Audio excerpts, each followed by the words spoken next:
Королка компаниясының золотой директормын. Мына енді компанияға келгеніме ровно 1 жыл болды, май айында. Мына жерде бізде Әсемгүл ханым бар. Осы компанияға шақырған біздің первый наставниктарымыз. Алғашқы мыңда бір алғысымды айтқым келеді. Осы компанияға келгенім себебі мен мында негізінде бизнесқа емес келгенім, мен мында денсаулыққа келдім. Бана мына жерде салмақпен де мақтанады, мен де айтып қойайын ба деймін. Мен келген салмағым 112 кило болды. Қазіргі салмағым 95. Концепциядан өттім.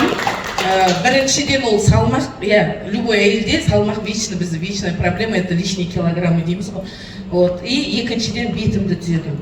Я, например, не знал, что андай ақша бар, не бар, барасына бьюти-маниядан очищающий уходтардың неше түрлісін аласың, 75 мың, 100 мың деп.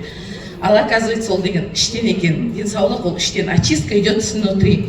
Мен соны осы Королға келіп түсіндім. Қалай мен концепциядан өттім, мына бетімдегі, у меня было, знаете, какое лицо? Қабыршақ болады ғой. Қандай крем жақсам да, шелушение, вечное шелушение. Мына егім до такой степени қап-қаралық болды да. Қыздар не дадут, мне соврать, какое у меня лицо было. Вот сол концепция өткеннен кейін түгел өзімен өзі. Я коллагенді де іштім мен шын айтайын, мен мына продукциямен, я живу этой продукцией. Действительно, мен көрдім, нәтижесін көрдім, нәтижесіне жеттім. Мына бетім, самый главный, мен арманым бетім еді, мен ана беттер теп-тегіс қыздарын көргенде мен армандайтын едім, мен бетім қашан, бетім, шыршавый, шелушение. Кәдімде бар ғой, қабыршақ, анан алып тастайсың, асты қанталап тұрады. Сондай болды, именно терім сондай, бетім болды, денем емес, бетім болды. Содан құтылдым. Енді, мынау өзімнің нәтижем, анамның да нәтижесі. Менің анам 70-те кісі. Осы 1 жыл бойы, енді өзім ішкен жерде мен мамама да берем ғой. Біздің үйде графин, как положено, коралловый су. Никогда. Бізде паникер, бізде мама. Ана су бітіп атама полкада, коралл бітіп атыр. Алып кел офистан дейді. Толтырып әкеліп қоямын ғой, мә саған деп. Коралл су ішеміз, гидромакстан өтті, детокс плюстан өтті, порошоктан өтті мамам. Енді с возрастом любой үлкен адамдарда давление болады, давлениесі ол кісінің өмір бақи давлениесі 160-180, сондай гипертоник. У меня отец и мать, они оба гипертоники. Өмір бақи давление түспейді. Сахарлар нормаль, именно давление. И менде де сондай болдым, гипертоник. Менде давлением 120-80, анамның да давлениесі 70-тегі 120-80.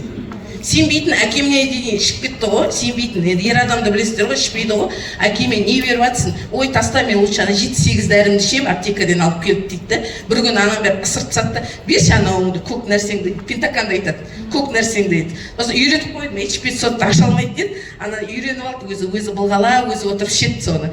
Ол кісі де сол, мен айтты, папа қандай нәтиже көрдің? Ұйықтаймын ғой дейді. Былай, вот понимаете, да? Адам ол ұйқы безін түзеді, ұйқы жағын түзеді, да? И несі. Сосын енді мына өзім семьямның отзывы.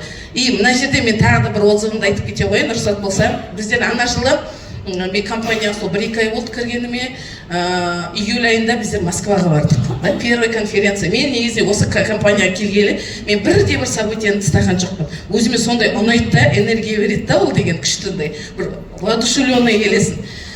И сол компанияға кетпестен бұрын маған жұмыстас бір келіншек аллергиямен, сезонный аллергиямен келеді. Сәуле, помогите, ана, ютубтан тергенде, хорошо, мен Корол, Сәуле, Атырау деп жазып қойғанмын ғой, ат шыққанмын ғой бірінші болып мен. И сразу маған подписаться етіп, мана ссылкамен WhatsApp-қа шығып, менен детокс плюс сұрады. Детокс плюсты бердім. На 3-й, на 4-й день я ей пишу, как у тебя с аллергией, сопровождение жасаймын. Соны айтады, аллергия жоқ деген бүйтке снайдықты жіберіп тұрды, дым жоқ дейді. Сол, ол құтылды ғой. Сосын жайлап бір аптадан кейін маған жазады, Сәуле, сен білесің ғой, мен екінші тұрмысқа шықтым. Бізде арамызда енді бала болған жақсы еді. Не могу, говорит, у нас, но проблемы с мужем. Не у нее, а у мужа. И енді мен өзім жаңа кірген адамын көбін кіремеймін. Енді вышестоящий Қаламқас, Алматыға соларға шығамын, Қаламқас ханымға. Соларға шығамын, сосын сұраймын, что пить. Енді өздері айтып берді, там, не деді, коралловая вода, либо декстра для мужчин, селена, цинк. 4 продукцияны бересіздер. Соны бергіздім. Мы уехали в Москву. Приехали 11-го ночью с Москвы, 12-го я уже, у меня доставки, детокс, мен әнімне машина сұрап алып, әйда доставканы айырып жүрмін ғой, қалада таң атпай. Соны енді кетіп баратсам, бір мезгілде она мне запись пишет, до сих пор я эту запись не удаляла. предусловие кішкене алғы жағын айтып жіберейін. Москвада анда сахнада, помните, бәрі шықты ғой, бір әйел шықты, орыс адам. У меня 37 детей, семей, которые забеременели дейді да, 37 балам бар. Біреу шықты, онда мен мақтанайын, 54 адамым бар деді.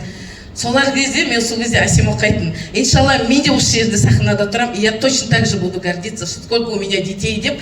Сол кезде просто айта салдым да енді, айтады Аллах Тағала айтқаныңды воплощать етеді дейді. И я приезжаю, представляете, 12 числа она мне пишет: Сауле, хотела бы спросить, а во время беременности детокс можно дейді? И мен түсінбеймін, она либо кому-то просит, либо себе. И я ей пишу, мен за рулем ғой, менде андай ғой, вечно, мына бір қол жұмыс жасап тұрады вечно.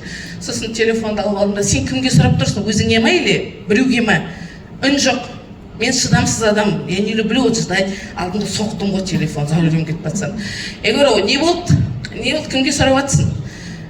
Өзіме деп тырқылдап күледі. И ты что, беременна что ли? Представляете, бір айдың ішінде они ждали этого ребенка неше жыл. Это очень долго. 6-7 лет они ждали этого ребенка. Вообще у них не было. У них отношения были, у них брак был, все.